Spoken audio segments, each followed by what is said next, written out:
welcome to Inside Marketing. I'm Dan for BCMC Global. We are at Demexco 2022 and we are here with Fabian. Fabian, yes, that's my name. Welcome to the show. If you could tell us a bit more about who you are and who Valantic are. Yes, my name is Fabian, as I said. I'm a marketing trend consultant. I work with Valantic since 2021, and my previous experience in marketing is basically from a media agency.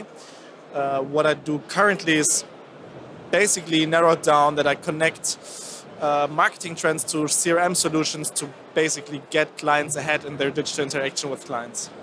So let's start with talking about marketing trends, since that's what you do. What would you say are, A, not just the biggest trends, but B, which are the biggest trends that people chase even if they shouldn't necessarily be chasing them? I mean, this is that's a broad question. It always relies back on what kind of a business you actually have, what kind of a business model you follow.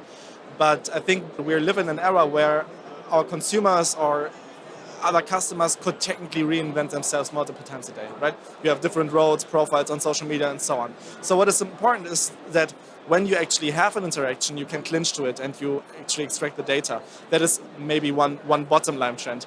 Other trends are more local focused. You have trends like connectivity, globalization, you have neo-ecology, stuff like this. And I think it's crucial to understand that personalization is maybe top of everything, right? We enjoy personalized experience even if we don't know they're personalized. But in general, I think we also, in marketing, shift from being this more on the push side and being more on the pull side. And once you have a customer, actually you have to retain this customer. You have to stay with the customer. You have to focus on that. And I think this is one of the biggest dominating trends, basically, right? It's an age of retention, when you want so. Interesting, because I have certainly been seeing things like AR and stuff like that, and I'm wondering if perhaps that kind of thing is because it's still a bit of a novelty rather than actually necessarily providing something genuinely useful to most customers.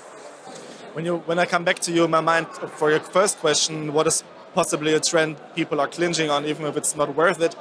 I think the term, I don't want to say the term metaverse, for example, is overrated, but it already is there, right? Yeah. And it is there because we have our AirPods in, we have our Apple Watch, we can be navigated around by a computer voice and live in the real world. So augmented and virtual reality actually play in the same category.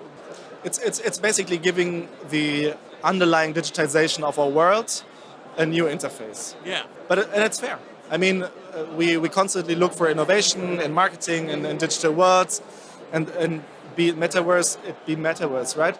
But in the end, what I said is we already have this deeply connectivity between on and offline worlds. Of course, we can ever more switch to online, but if you have asked 20 years ago people how many kids are spending their lives already only online, they would have said too many and they're online all the time, and we still know it was basically quite offline what they did.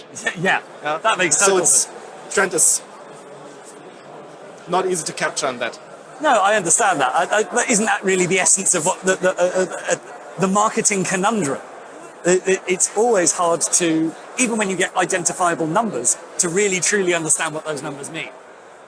Of course. No, I mean, numbers are one thing, but in the end, it's to pick the right and important numbers and don't pick too many. Basically, you have KPIs forever and for always. You know what is your baseline KPI on which you try to optimize. But as I said, in the end, data will tell you accordingly to a certain story or journey you develop for your customers if it works or not. Basically, important for this is also that you work with hypotheses, right? I mean, you did before, but now you're more able to test it out. So really use those, in Germany we say Spielraum. Basically, it's a kind of a space you take for yourself to try and learn, right? And I think this can be a little bit more enabled in the mindset of marketers, just be a little bit more free in how to test things out, because you basically can approve it nowadays. Well, that's a fascinating insight. I really like that. A play space, I suppose, is the way of putting it. Space, right? Yeah. It's like a sandbox. Yeah. Developers and IT call it sandbox, right? It's yeah. Sandbox. That's a really good way of looking at things. Yeah. Spielraum. I should try and remember that. But with that, thank you so much for your time. It's been absolutely fascinating. It's lovely. And enjoy the rest of Demexco. Thank you. You too. Bye. Cheers. Bye.